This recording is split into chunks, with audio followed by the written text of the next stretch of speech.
we began speaking on contentment.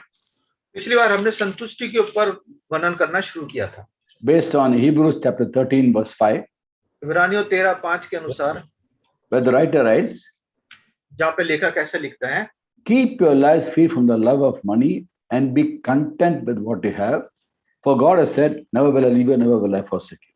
तुम्हारा स्वभाव लोभ रहित हो और जो तुम्हारे पास है उसी पर संतोष किया करो, क्योंकि उसने आप ही कहा है कि मैं तुझे कभी ना छोड़ूंगा और ना कभी त्यागूंगा. And the context of contentment is money. और यहाँ पे जो संदर्भ है वो पैसे का है. It's also confirmed by the Apostle Paul in his letter to Timothy. और पौलुस भी जो तिमोथी को जो पत्री लिखता है, 1 Timothy chapter 6 verse 6. पहला तिमोथी 6 अध्याय उसकी 6 आयत में, For godliness with contentment is great gain. और संतोष सहित भक्ति बड़ी कमाई है. With regard to material blessings, we are called to be content and be content with whatever God has given us. जो आर्थिक हमारी जरूरतें हैं और जो हमारी परमेश्वर हमें देता है, उसमें हमें संतुष्ट रहने के लिए बताया गया. Our heavenly Father loves to bless us with things that we need. हमारा स्वर्गीय पिता जो हमारी जरूरतें हैं उस सब से हमें आशीष देके उसमें बड़ा खुश होता है. Philippians 4:19, the Apostle Paul writes, "My God will supply all your needs according to His riches in Christ Jesus." फिलिपियों 4:19 के अनुसार वो पौलुस लिखता है कलीसिया को कि मेरा परमेश्वर भी अपने उस धन के अनुसार जो महिमा सहित यीशु मसीह में है तुम्हारी हर एक घटी को पूरी करेगा. And we all need God's wisdom to know the difference between needs and luxuries. और हमें परमेश्वर की बुद्धि की जरूरत है कि हम अपनी जरूरत को और अपनी भोग विलासिता को, जो हमारे ऐश और आराम की चीजें हैं, उसमें फर्क क्या उसको हम समझ सकें. So being content with whatever God has given us is vital for Christian joy and happiness. और एक विश्वासी जीवन में जीने के लिए संतुष्ट रहना बहुत जरूरी है. One of the expressions of discontentment is looking over the shoulder and questioning God about why wicked people flourish in the world. और एक असंतोष का एक बहुत बड़ा कारण यह है जो हम अपने दाएं बाएं देखने लगते हैं और ये पूछने लगते हैं कि ये जो दुष्ट लोग हैं, संसार के जो लोग हैं, ये क्यों इतना तरक्की कर रहे हैं.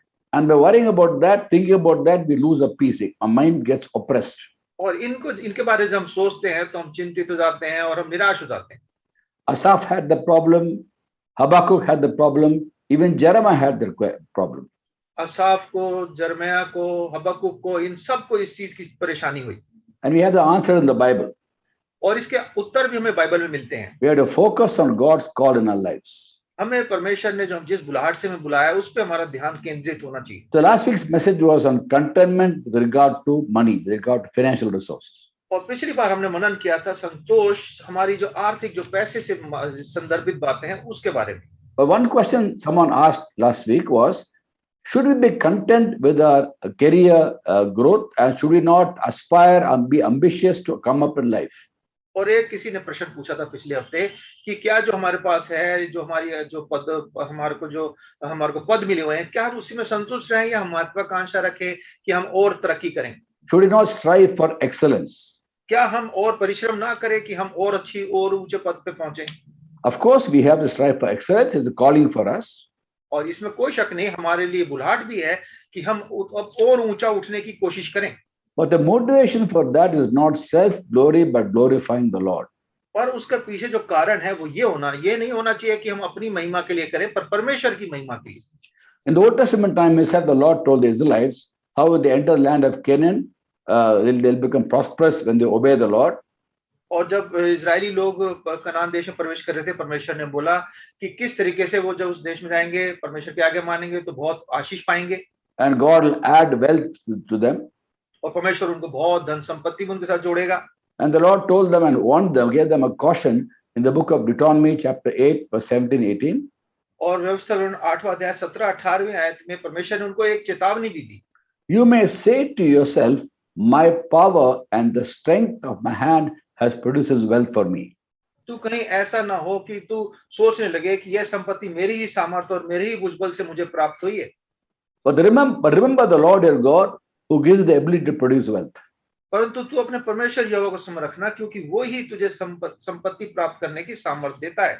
Nothing wrong in striving for excellence in our work. In fact, we should strive for excellence, but the motivation should not be for glorifying yourself, but for glorifying the Lord.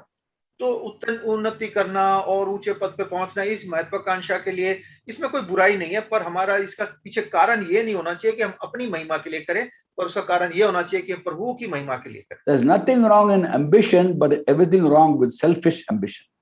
एक महत्वाकांक्षी होने में कोई बुराई नहीं है, पर अगर हम स्वार्थी महत्वाकांक्षा रखते हैं तो वो उसमें सब कुछ गलत है. We must strive for excellence actually. तो हमें वास्तव में तो हमें परिश्रम करना चाहिए कि हम और ऊंचे पद पे पहुंचे. In 2 Peter chapter 1 from verse 5, दूसरा पत्रस पहला अध्याय उसकी 5वीं आयत से आगे हम पढ़ते after हैं. writing about how God has given us everything to his divine power for life and godliness, और इस सब बातों के बाद कि प्रभु ने हमारे को पवित्र जीवन और महिमा जीवन के लिए क्या क्या चीजें दी हैं, उसके बाद how he's given us his very great and precious promises, उसने कैसे हमारे को एक बड़े महिमा से भरे हुए और बड़े अनुग्रह से भरे हुए हमें वायदे दिए हैं. and through the promise of God we can participate in the divine nature and escape the corruption in this world caused by evil desires. और हम जो है इन सब बातों को समझते हुए लेते हुए हम कैसे अपने इस संसार की बुराहट और कड़वाहट से बच के परमेश्वर ने जिस कारण से हमें बुलाया उसमें हम चल सकते हैं. Then from verse 5 Peter writes, therefore add to your faith, and the whole list of things mentioned there. और उसके बाद वो 5वीं आयत में कहता है इस कारण तुम सब प्रकार का यत्न करके, और फिर उसके बाद वो बहुत लंबी एक सूची बताता है. In my Bible it says add to faith goodness, to goodness knowledge, उस बाइबल के में लिखा है कि यत्न करके विश्वास पर सद्गुण और सद्गुण पर समझ, knowledge self control, समझ पर संयम, self control perseverance, संयम पर धीरज, to perseverance godliness, और धीरज पर भक्ति, to godliness brotherly kindness, और भक्ति पर भाईचारा, to brotherly kindness love. और भाईचारे की प्रीति पर प्रेम बढ़ते जाओ. If you possess this quality with the increasing measure, और जब हम इन सब बातों में बढ़ते हुए चले जाते हैं, it will prevent you from being ineffective and unproductive in knowledge of Christ. तो हम प्रभु के ज्ञान में हमारे को हम बेकार नहीं होंगे, प्रभु हमारे को और उसमें फायदा देता है. The first thing mentioned there, add to faith goodness. The word goodness, the Greek word actually means virtue or even excellence. और यहाँ पे जो सद्गुण की बात करी है वो वास्तव में क्या है कि वो एक अच्छा गुण में बढ़ते जाना और एक ऊंचा उत्तीर्ण होते जाना उसमें. In everything we do, we have to strive to excel, to glorify the Lord. हम जो कुछ करें हमें उसमें बढ़ते जाना है और उसमें महिमा हमारे प्रभु को ही मिलनी चाहिए. In Mark chapter 7 verse 37, we read about Jesus. People say about him, मरकुस 7:37 में प्रभु यीशु मसीह के बारे में लिखा है, he has done everything well. उसने सब चीज भली करी है. There's nothing wrong in anything he did. उसने जो कुछ किया उसमें कुछ बुरा नहीं था. Normally when someone does a lot of different things, we say he's a jack of all trades, master of none. और कई बार जब कोई आदमी सब चीजों में कुछ करने वाला होता है तो हम कहते हैं कि भैया ये जानता सब कुछ को है पर किसी भी चीज में पूरी तरह से उत्तीर्ण नहीं है. Whereas Jesus is jack of all trades and master of all. पर प्रभु यीशु मसीह तो सब कुछ जानता है और सब चीजों को करने का मास्टर भी है, सब चीज को पूरी तरह से आती है. And we have to therefore, whatever God has called us, we have to strive for excellence. If you are working in your office, strive for excellence. तो जो कुछ प्रभु ने हमें दिया है, अगर जैसे हम ऑफिस में हैं तो उसमें भी हम सबसे अच्छा करने का प्रयत्न करें. But that ambition should not be selfish ambition. पर उसके पीछे जो कारण है, वो जो मनसा है, वो हमारी खुद की व्यक्त स्वार्थी मनसा नहीं होनी चाहिए. This term selfish ambition is used twice in the New Testament. और ये स्वार्थी मनसा जो है नए नियम में 2 बार बताई गई है. Along with all, at least 2 times, I know, maybe more. और हो सकता है और भी हो, पर हम 2 बता रहे हैं भाई कि वो जानते हैं 2 जगह के बारे में. One is in the list of the acts of the sinful nature. और जहाँ पे पाप के जो काम है उसकी सूची में इसका नाम है. As compared to the fruit of the Spirit in Galatians 5:22-23. गलातियों 5 और उसकी 22 और 23वीं आयत में जो आत्मा के फल दिए गए हैं उसके विपरीत में in 5th chapter 19, 20, 21, a whole list of things are mentioned. और 19 से उसी अध्याय में 19 से आगे हम पढ़ते हैं वो सारी एक सूची दी गई है इन बेकार बुरे बातों की. The 20th verse talks about selfish ambition. और जो 20वीं आयत में उसमें लिखा गया है कि हम व्यर्थ की बातों में मतलब उसके एक बेकार की हमारी मनसा रखना. Some Bibles translate that particular word selfish ambition as jealousy. और कई बाइबल में इसको ईर्ष्या के रूप में लिखा गया है. And that the Greek word there actually is zelos. Zelos is jealousy and selfish ambition, because when you're jealous, you want to compete with the other person and you want to come up at his expense. और यूनानी भाषा में jealous शब्द से बना है, जिसका मतलब है कि भैया हम दूसरे से ईर्ष्या रखते हैं और उससे उसकी तरह या उससे ऊपर बढ़ना चाहते हैं। Another place we find this term selfish ambition is in the letter of James. और हम दूसरी जगह जो देखते हैं ऐसी की व्यक्त स्वार्थ वाली मनसा का, वो याकूब की पुस्तक में देखते हैं। And verse 14 and verse 16 of chapter 3. और तीसरे अध्याय की 14वीं और 16वीं आयत में James chapter 3 from verse 13 we read. तो तीसरा अध्याय उसकी 13वीं आयत से आगे हम पढ़ते हैं, While describing worldly wisdom as compared to God's wisdom, जहां पे वो संसार की बुद्धि और परमेश्वर की बुद्धि का उसकी तुलना कर रहे हैं। verses 13 to 16 talks about worldly wisdom. और 13 से लेकर 16वीं आयत जो है वो संसारिक बुद्धि की बात करते हैं। And 17th verse talks about God's wisdom. और 17वीं आयत में परमेश्वर की बुद्धि की बात करते हैं। Now, and from verse 13 to 16 in James 3 याकूब तीसरा अध्याय 13 से 16वीं आयत में is written, वहां ऐसा लिखा है, who is wise and understanding among you?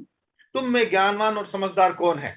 Let him show by his good life, by deeds done in the humility that comes from wisdom.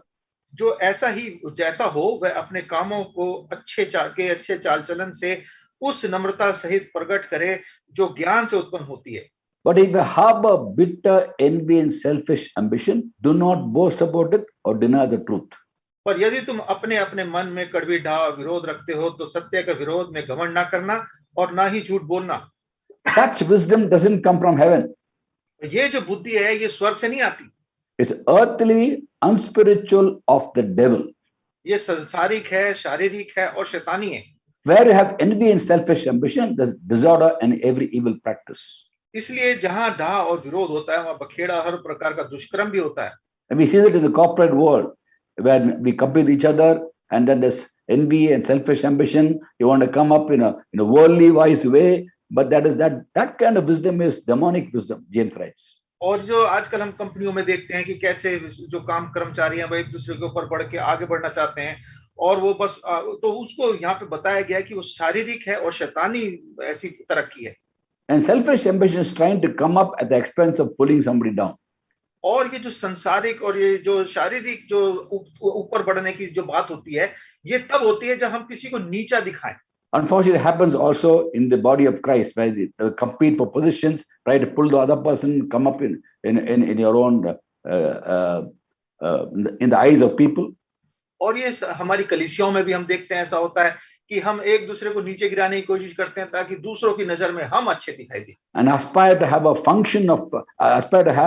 position of leadership rather than the function of leadership. और हम जो है वो उस पद पे रहना चाहते हैं ताकि हम अगुवे के पद पे रहें, पर उसकी जिम्मेदारियों से दूर भागना चाहते हैं। Now in Matthew chapter 5 verse 16, Jesus says, मत्ती 5:16 में प्रभु यीशु मसीह बोलते हैं, let your light shine before men that they see your good deeds and praise your Father in heaven.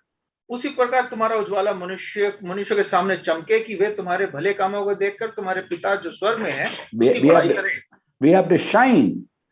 हमें चमकना है। And even sometimes when you motivate a children to study well, it's wonderful to make them to study well. और कई बार अपने बच्चों को हम प्रोत्साहन देते हैं कि भैया अच्छे से पढ़ो, और ये बड़ी अच्छी बात है, हम उसको अच्छे पढ़ने के लिए बोलते हैं। But the motivation may be just for pride. पर उसके पीछे मनसा हो सकती है कि हमारा घमंड हो। You must get 96% in the board exam because your cousin got 95%. तुम्हें 96% मार्क्स मिलने चाहिए बोर्ड में, क्योंकि तेरे जो भतीजा या भाई है उसको तो है 95% मिले। And the parents want to compete and show off to the other parent that my child has done better.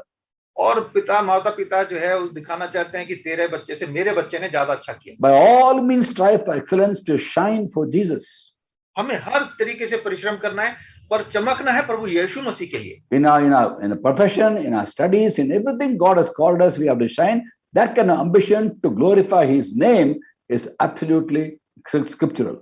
तो हम जब भी अपने जीवन में तरक्की करने की बात करें, जो भी करें, वो इस पंसा से करें कि प्रभु के नाम की महिमा हो और ये परमेश्वर के वचन के अनुसार हो। But pulling down somebody and trying to come up with selfish ambition, very, very prominent and common in the spiritual world, also in the spiritual world, but primarily in the corporate world. और किसी को नीचे दिखा के उससे ऊपर आगे जाने की कोशिश करना, ये संसारिक जीवन में तो है ही, और ये आत्मिक जीवन में भी हम कलीसियाओं में भी इस चीज को देखते हैं। Now, when we work sincerely in our work situation in the marketplace unto the Lord, और जहां कहीं भी हम हैं, जहां पे हम प्रभु के लिए अगर अच्छी ईमानदारी से काम करते हैं, the Lord will give us promotions. परमेश्वर हमें खुद उन्नति देता है। Psalm 75 verse 6 says, भजन 75 उसकी 6ठी आयत में लिखा है, promotion comes neither from the east nor from the west, but from the Lord.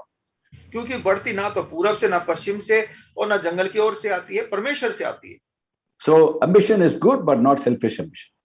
तो ये बढ़ती तो अच्छी बात है, पर ये स्वार्थी बढ़ती जो है ये अच्छी नहीं है। Now, one more aspect of contentment is, और एक और बात जो संतुष्ट होने की है, while we are called to be content with whatever God has given us and not compare with anybody else and complain to God, और जो प्रभु ने हमें दिया उसमें संतुष्ट रहें और किसी को देख के परमेश्वर से शिकायत ना करें। while we are content with material blessings, जब हम आर्थिक सारी तरक्कियों से, आशीषों से संतुष्ट होते हैं, we should not be content with spiritual blessings. हमें आत्मिक आशीषों में संतुष्ट नहीं होना है। For example, the knowledge of God, उदाहरण के लिए परमेश्वर के ज्ञान की बात, we should be content. उसमें हमें संतुष्ट नहीं होना है। People like Moses and the Apostle Paul were never content of the knowledge of God. और ऐसे लोग जैसे मूसा और पौलुस ये परमेश्वर के ज्ञान से कभी संतुष्ट नहीं हुए। They wanted to know God more and more. वो परमेश्वर को और अधिक जानना चाहते थे। There was a point of time when the Lord told Moses that he had found favor in the sight of God. और एक समय आया पौल मूसा के जीवन में जहाँ परमेश्वर मूसा से कहता है, उसके बारे में लिखा है कि वो परमेश्वर की दृष्टि में उसने आदर पाया। And look at the way Moses responds. और उसके उत्तर मूसा कैसे देता है वो उसको देखिए। Exodus 33rd chapter verse 13. निर्गमन 33वां अध्याय उसकी 13वीं आयत। If I have found favor in your sight, अगर मैंने तेरी नजर में दृष्टि में अनुग्रह पाया है, teach me your ways that I might know you and continue to find favor with you. ताकि मैं तेरी दृष्टि में बढ़ता जाऊं और तेरे ज्ञान में बढ़ता चला जाऊं। Similarly, the Apostle Paul in Philippians 3:10 he writes, और इस तरह से पौलुस भी फिलिपियों 3:10 में लिखता है, I want to know Christ and the power of his resurrection. मैं परमेश्वर को और उसके पुनरुत्थान की मृत्युंजय की सामर्थ को और समझना चाहता हूं। He already knew Jesus. He had met Jesus on the road to Damascus. उसने प्रभु को जानता था, उसने पहले प्रभु यीशु से उसकी मुलाकात दमिश्क के मार्ग में हो गई थी। But he was not satisfied. He wanted to know God more and more. और वो संतुष्ट नहीं था, वो और ज्यादा जानना चाहता था। He understood that in this world we see a poor reflection of God as in a mirror. When he comes the second time, we'll see him face to face. और वो समझ जानता था इस बात को कि अभी हम जो है तो प्रभु यीशु मसीह को जैसे हम दर्पण में देखते हैं ऐसे थोड़ा सा दिखते हैं, धुंधला सा, और बाद में उसको हम आमने सामने देखेगा। Can you imagine Moses, after all the miracles that happened in Egypt along the way, और सारे मूसा के मार्ग में जो मिस्र से आ रहे थे मार्ग में अद्भुत आश्चर्यक्रम उन्होंने देखे, to bring them out of Egypt, to make Pharaoh agree to their going, God did 10 miracles one by one. और उनको मिस्र से छुड़ाने के लिए लाते समय पौलुस मूसा को परमेश्वर की ओर से समझ पाके 10 आश्चर्यक्रम करने पड़े। Now along the way, so many miracles took place. और रास्ते में 10 से और भी ज्यादा आश्चर्यक्रम होते रहे। The Lord moved with them, pillar of cloud by day and a pillar of fire by night. परमेश्वर उनके साथ साथ चलता था, दिन में बादल बन के और रात में अग्नि का खंभा बन के। As they wandered the wilderness, the sandals never worn out, nor the clothes. और जब वो जंगल में भटक रहे थे, ना तो उनके जूते घिसे, ना उनके कपड़े फटे। Miracles happened along the way. पूरे मार्ग में आश्चर्यक्रम होते रहे। But Moses was not satisfied with that. पर मूसा इन सब बातों से संतुष्ट नहीं हुआ। He was not following miracles, he was following the Lord. वो आश्चर्यक्रमों के पीछे नहीं कर रहा था, वो प्रभु के पीछे चल रहा था। I mean, the Lord tells him Moses found favor and God say he is not complacent. He's not saying, oh, thank you, Lord, you are happy with me, that's enough for me. तो जब प्रभु कहता है कि तूने मेरी दृष्टि में अनुग्रह पाया, तो मूसा इससे संतुष्ट नहीं हुआ, कहता नहीं प्रभु ठीक है, काफी है। नहीं, वो कहता वो इससे संतुष्ट नहीं होता। If I have found favor in your sight, teach me your ways that I might know you and continue to find favor. और वो कहता है कि अगर मैंने तेरे दृष्टि में अनुग्रह पाया है तो मुझे अपनी बातें सिखा, ताकि मैं लगातार तेरे अनुग्रह की बातों को तेरे को और जानता चाहूं। That should be our attitude. तो ये हमारा भी स्वभाव आचरण होना चाहिए। In 2 Peter 3:18, the last sentence of Peter's letter, he wrote 2 letters. और पत्रस ने 2 पत्री लिखी, और दूसरे पत्रस 3रा अध्याय की 18वीं आयत का अंत आखिरी आयत में वो लिखता है, as if to say the parting words to the church. जैसे कि कलीसिया को आखिर में विदाई का शब्द लिख रहा हो। He writes there, वहां से लिखता है, grow in the grace and knowledge of our Lord and Savior Jesus Christ. पर हमारे प्रभु उद्धारकर्ता यीशु मसीह के अनुग्रह पहचान में बढ़ते जाओ। Don't be content with your knowledge of God. Grow in his knowledge, grow in his grace. प्रभु के ज्ञान में संतुष्ट ना हो, उसमें बढ़ते चले जाओ। No, the most ironic thing is Christians today are very content with their knowing God. Oh, I'm born again, I'm saved, but they're not content with the material blessings. और बड़े अद्भुत अजीब सी बात लगती है, जो विरोधाभास लगता है कि जो परमेश्वर के लोग हैं उद्धार पाके संतुष्ट हो जाते हैं, पर जो उनको आर्थिक चीजें हैं उससे संतुष्ट नहीं होते, It should be the other way around. बल्कि होना चाहिए उल्टा। We should not be content with the knowledge of God, seek to know Him more and more. In that process, God will add things to us. हमें प्रभु के ज्ञान में, उसको और जानने में संतुष्ट नहीं होना, हमें उसमें और प्रयास करना है, और उस रास्ते में जब हम ये करते हैं, प्रभु अपनी आशीष हमें देता जाता है। Not only Paul and Moses had this passion to know God more and more, ना केवल मूसा और पौलुस को ये बड़ा लगन थी कि प्रभु को और जाने, the Apostle Paul encouraged the church in Ephesus in the same manner. और पौलुस जो इफिसुस की कलीसिया के लोगों को भी इस तरह से प्रोत्साहन देता है। And in Ephesians chapter 1 from verse 17, he writes, इफिसियों पहला अध्याय 17वीं आयत से आगे लिखते हैं, I keep asking the God of our Lord Jesus Christ, the glorious Father, कि हमारे प्रभु यीशु मसीह परमेश्वर जो पिता का है उससे मैं ये पूछता रहता हूँ, He'll give you the spirit of wisdom and revelation that you may know Him better. कि तुम्हें अपनी पहचान में, ज्ञान और प्रकाश में आगे दे, ताकि तुम उसको और अच्छे से जान सको। Knowing God is by revelation. और परमेश्वर को जानना उसके प्रकाश के द्वारा से। He said, may this God of revelation make you know Him better, more and more. और वो कहता है परमेश्वर के ज्ञान को और पाओगे जब उसका प्रकाश हम पे आएगा, उसको और ज्यादा जानोगे। And from verse 18 he writes, और 18वीं आयत से आगे लिखते हैं, I pray that the eyes of your heart be enlightened to know the hope to which you've been called. और तुम्हारे मन की आंखें ज्योतिर्मय हो कि तुम जान लो कि उसके बुलाने की कैसी आशा होती है। The riches of His glorious inheritance in the saints. और पवित्र लोगों में उसकी मिरास की महिमा का धन कैसा है। And His incomparably great power for us who believe. और उसकी सामर्थ हमारी और जो विश्वास करते हैं कितनी महान है। Now before the cross, during the Sermon on the Mount, the Lord told the people listening to Him, और इससे पहले प्रभु क्रूस पे चढ़े पहाड़ी संदेश में प्रभु यीशु मसीह जो लोग उसकी सुन रहे थे उनको बताते हैं, in Matthew 6:33, मत्ती 6 अध्याय उसकी 33वीं आयत में, not to run behind things of this world, not to be worrying about what to eat, drink, or eat. और तुम जो है धन की खोज में इधर उधर वस्तुओं की चीजों के पीछे ना भागते रहो, क्या खाएंगे क्या पहनेंगे। Seek His kingdom and His righteousness. उसकी राज की और उसके धर्म की खोज करो। And all these things will be added on to you. और ये सब वस्तुएं तुम्हें मिल जाएंगी। We don't run behind these things. You seek His kingdom, His righteousness. तो हम इन सब चीजों के पीछे नहीं भागते, हम परमेश्वर के राज, उसके धर्म की खोज में रहते हैं। Now, when you look at the context of His righteousness, हम जब प्रभु के धर्म के संदर्भ में को देखते हैं, to whom is He talking? वो किससे बात कर रहे हैं? To the Jews. He primarily ministered to the Jews. वो यहूदियों से बात कर रहे हैं, प्रभु यीशु मसीह ने अपनी सेवा यहूदियों के बीच में करी। The Jews were basically having their own idea of righteousness. क्योंकि यहूदियों का अपनी एक अलग ही समझ थी धार्मिकता के बारे में। But God's righteousness is a person. His name is Lord Jesus Christ. और प्रभु की जो धार्मिकता है वो अलग है, वो उसका नाम है प्रभु यीशु मसीह। So what Jesus is saying is, you seek God's righteousness, not your righteousness. और इसलिए प्रभु कहते हैं कि तुम प्रभु की धार्मिकता को ढूंढो, अपनी धार्मिकता को मत ढूंढो। Much later, when the Apostle Paul became a believer and had a revelation of the Lord, और उसके बहुत दिनों के बाद जब पौलुस को उसको दर्शन मिलता है और वो प्रभु को जानता है, he writes about righteousness to the Christians in Rome. और रोम के जो लोग हैं उनको धार्मिकता के बारे में लिखते हैं। He's writing about the Jews. वो यहूदियों के बारे में लिखते हैं। Romans chapter 10 verse 3 and 4. Romeo 10वां अध्याय 3 और 4।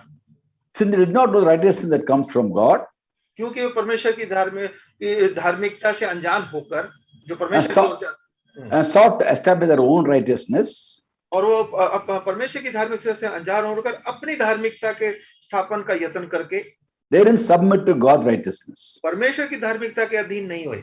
Christ is the end of the law. क्योंकि हम पर विश्वास करने वालों के लिए धार्मिकता के निमित्त मसीह व्यवस्था का अंत है। There may be righteousness in Him for everyone who believes. ताकि उस पे जो कोई विश्वास करता है उसके ऊपर वो धार्मिकता मिलती है उसको। So Jews had their own idea of righteousness, but God's righteousness was Christ. और यहूदियों की धार्मिकता अलग थी, अलग मनसा सोच थी, पर परमेश्वर की धार्मिकता प्रभु यीशु मसीह है। So what the Lord is saying there is, seek God's righteousness, not your righteousness. And He's talking about Himself. I'm going to be your righteousness. You don't know that now. और परमेश्वर जो है उनको बताते हैं कि तुम मेरे अपनी नहीं परमेश्वर की धार्मिकता में रहो, और वो बता रहे हैं कि वो धार्मिकता मैं हूँ जिसको तुम अभी नहीं समझते पर बाद में उसको ढूंढोगे। And this Jewish convert called the Apostle Paul, और पौलुस जो यहूदी व्यक्ति जो पौलुस नाम से है, he writes in 1 Corinthians 1:30, और पहला कुरिन्थियों पहला अध्याय उसकी तीसरी आयत में वो लिखते हैं how Christ is our righteousness. कैसे प्रभु यीशु मसीह हमारी धार्मिकता है। Today we have come to believe in Christ, we've been given righteousness. अब हम जब प्रभु यीशु मसीह विश्वास करते हैं हमें धार्मिकता मिल जाती है। But when it comes to the kingdom of God, we are in God's kingdom.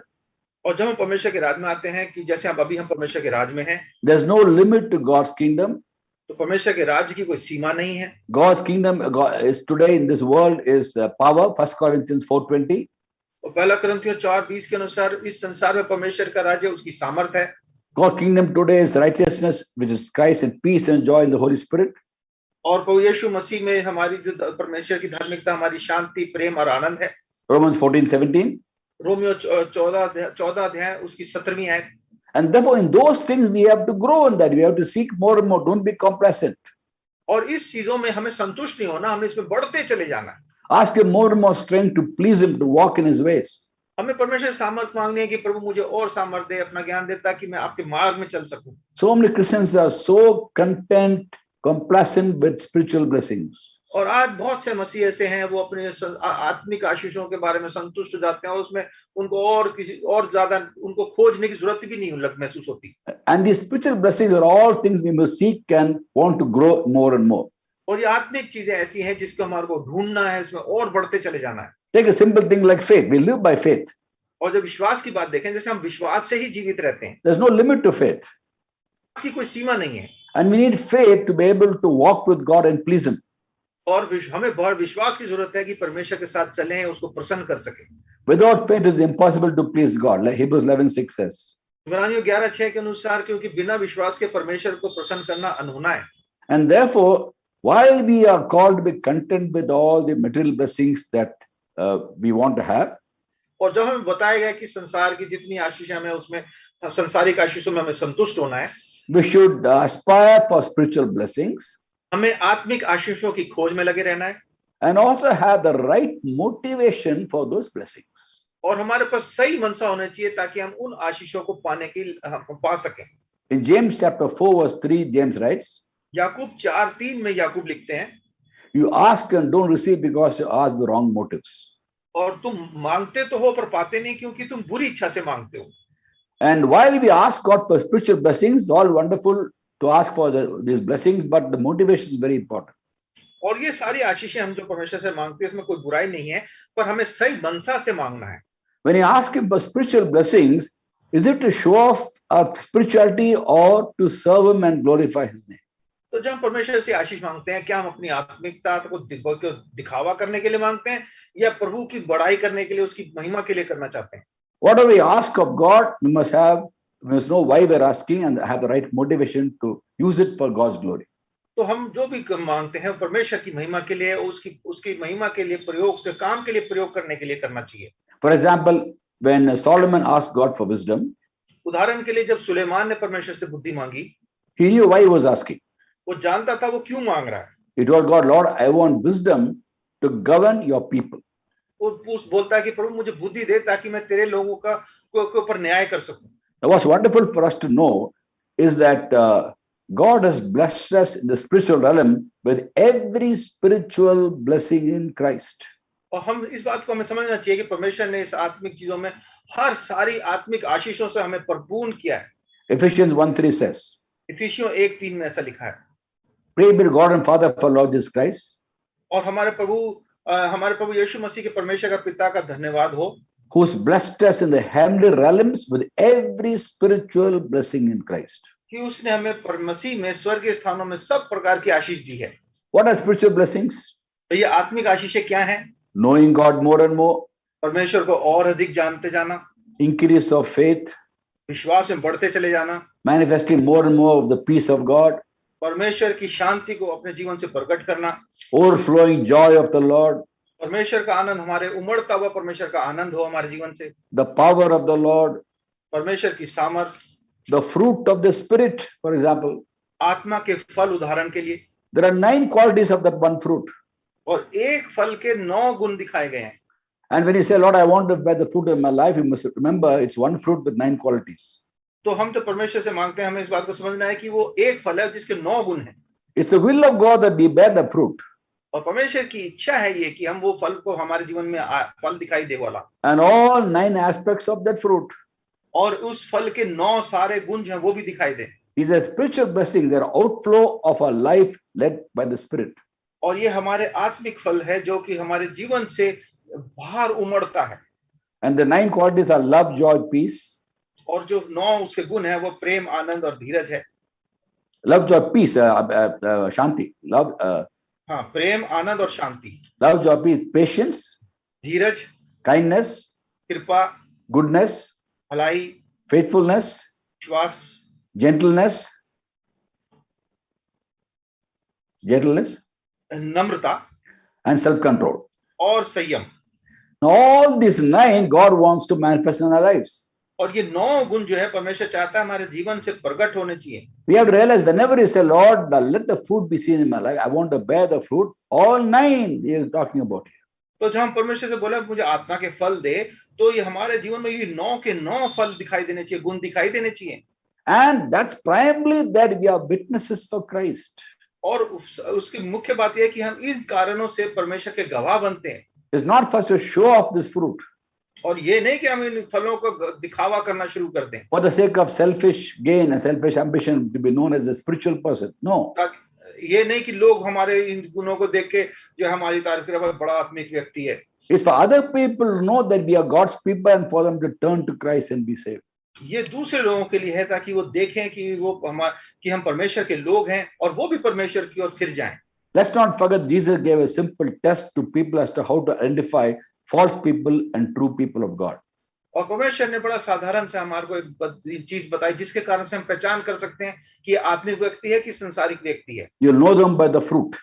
हम उनके फलों से उनको जान सकते हैं। Matthew 7:15, Matthew 7:20.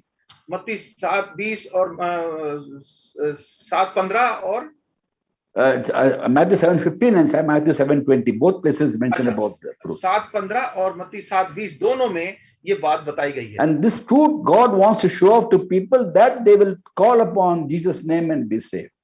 और परमेश्वर चाहता है कि हमारे जीवनों से ये फल प्रकट हो ताकि उन गुणों को देख के दूसरे लोग भी उद्धार पाएं।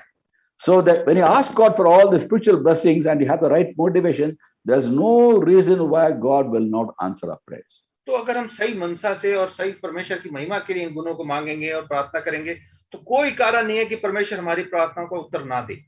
Even a simple thing like wanting to grow in the knowledge of the scriptures, एक साधारण सी बात कि अगर हम परमेश्वर के वचन के ज्ञान में बढ़ना चाहते हैं, there could be a motivation to be known to many people as, oh, he knows the Bible so well, she knows the Bible so well. हो सकता है उसके पीछे ये मनसा हो कि भाई सब लोग जाने का, अरे ये तो बाइबल को बड़े अच्छे से जानता है। That's basically pride. और इसके कारण है घमंड। We seek after knowledge for knowledge's sake and knowledge puffs up. और हम जो है घमंड, ये ज्ञान को पाना चाहते हैं घमंड के लिए, और जो ज्ञान जो है वो हमारे को और फुला देता है। 1 Corinthians 8:1 says, knowledge puffs up.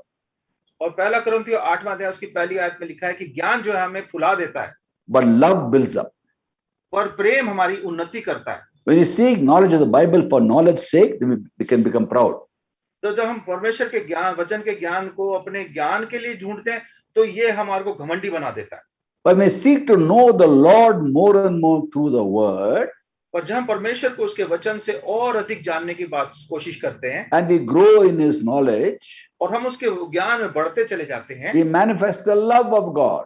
तो हम परमेश्वर के प्रेम को प्रकट करते हैं। Pursuit of knowledge for knowledge's sake will puff us up. क्यों घमंड के ज्ञान घमंड उत्पन्न करता है, इसलिए घमंड ज्ञान की खोज मत रहे। But pursuit of God's heart and mind through the word will enable us to manifest the love of God, and love builds up. और हमें जो है मूर्तों के सामने, which verse brother? Is 1 Corinthians 8:1. पहला कुरिन्थियों 8वां अध्याय उसकी पहली आयत। मूर्तों के सामने बलि की वस्तुओं के विषय में हम जानते हैं कि हम सब का को ज्ञान है, ज्ञान घमंड उत्पन्न करता है परंतु प्रेम से उन्नति होती है। Yeah, it builds up. Unnati is progress and growth. हाँ, उन्नति होती है, हम बढ़ते हैं, उसमें बढ़ते चले जाते हैं। There's a big difference between wanting to know the Bible and knowing God through the Bible. हम परमेश्वर को जानना एक बात है और बाइबल को जानना पर ये अलग बात है। And it pleases God when you say, Lord, I want to be more and more like you. Give me faith to obey you. अच्छा, हम परमेश्वर से बोलते हैं कि प्रभु मुझे, मैं आपको और जानना चाहता हूँ, मुझे विश्वास दे ताकि मैं आपकी आज्ञा मान सकूं। तो इससे परमेश्वर बड़ा आनंदित होता है। Like Solomon asked God for wisdom and also knew why he was asking for wisdom. क्योंकि सुलेमान ने जब बुद्धि मांगी और वो जानता था कि वो बुद्धि क्यों मांग रहा है। When we ask God for more faith, जब हम परमेश्वर से और अधिक विश्वास की मांग करते हैं, we must know why we're asking for more faith.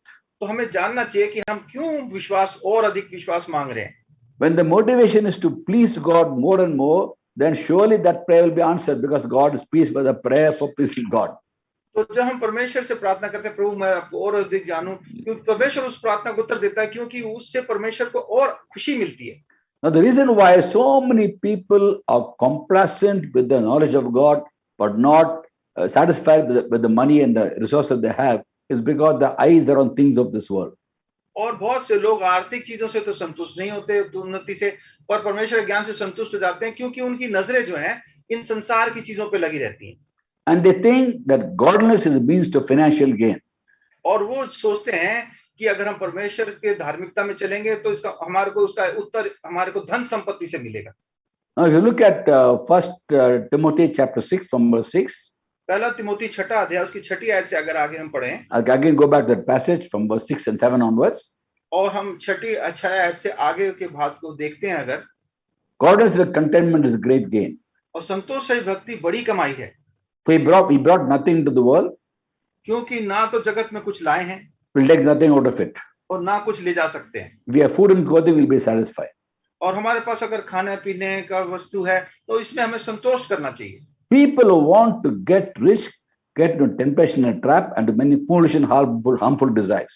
और जो धनी होना चाहते हैं वे ऐसी परीक्षा फंदे में और बहुत तेरे व्यर्थ और हानिकारक लालसों में फंस जाते हैं। So when we want to get rich for the sake of riches sake, then it's dangerous.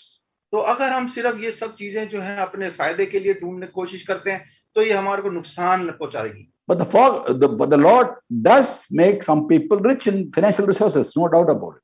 और पर परमेश्वर अपनी इच्छा में कई लोगों को धनी भी बनाता है। What's the purpose behind that?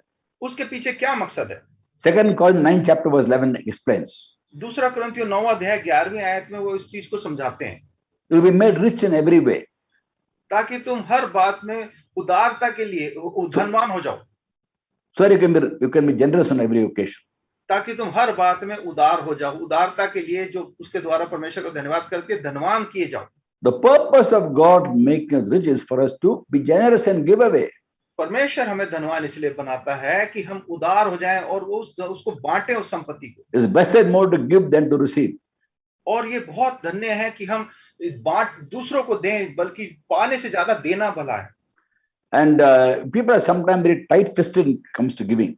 और जब देने की बात आती है तो कई लोग जो बड़े मुट्ठी बांध के बैठ जाते हैं। Today, New Testament time, we give more than tithing. We give generously to God's kingdom and various needs. हम जो नए नियम के लोग हैं, हम दशवान से ज्यादा देते हैं क्योंकि हम परमेश्वर के लोगों की जरूरत को देखते हुए और देते हैं। Sometimes people try to bargain with God about tithing also. कई बार लोग जो है परमेश्वर से दशवांश देने के लिए भी बड़ी लेन देन की बात करते हैं। People ask me sometimes, brother, should I give my tithe from my net income or gross income? कई बार तो लोग अपने भाई से प्रश्न पूछते हैं कि मैं अपनी जो मुझे हाथ में तनख्वाह मिलती है उसका दशवांश दूं, या जो मुझे पूरी जो मेरे खाते में जो मेरे को ऑफिस वाले उसमें लिखते हैं अकाउंट में वो उसका दशवांश दूं। So I tell them very simply, don't bargain with God. तो भाई उनको सीधा सीधा बोलते हैं, भैया इसमें तुम परमेश्वर से लेन देन ना करो, You give cheerfully. तुम खुशी से दो। Don't give reluctantly, don't give under compulsion. God loves a cheerful giver. तुम जोर जबरदस्ती से या किसी दबाव में जाके मत दो, परमेश्वर जो है खुशी से देने वाले से प्रसन्न होता है। Our attitude towards money will give an indication of our love for God. हम कितना पैसे के साथ कैसा हमारा लगाव है, ये बताएगा कि हम परमेश्वर से हमारा कैसा रिश्ता है। You cannot love God and love money. You can't serve God and serve money. आप परमेश्वर से और मनुष्य से दोनों से एक साथ प्रेम नहीं कर सकते। But our God is a God who's a loving, gracious God, and all the silver and gold in the whole universe, the world belongs to Him. और हमारा परमेश्वर जो है सर्वशक्तिमान बड़ा दयालु परमेश्वर है, संसार का सारा धन सोना चांदी उसी का है। Haggai 2:8 says, all the silver and gold belongs to me, says the Lord. हगाई दूसरा अध्याय उसकी 8वें आयत में लिखा है कि संसार का सारा सोना सब कुछ चांदी उसी का है। And for God to make us millionaires overnight is nothing at all. और अगर तुम्हें हम रातों रात करोड़पति बना दे तो परमेश्वर के लिए बनाना चाहे तो इसमें कोई बड़ी बात नहीं है, But He wants to see how we use the resource already He has given us. पर परमेश्वर देखना चाहता है कि जो उसने हमें पहले ही दिया हुआ है उसको हम किस तरह से प्रयोग कर रहे हैं।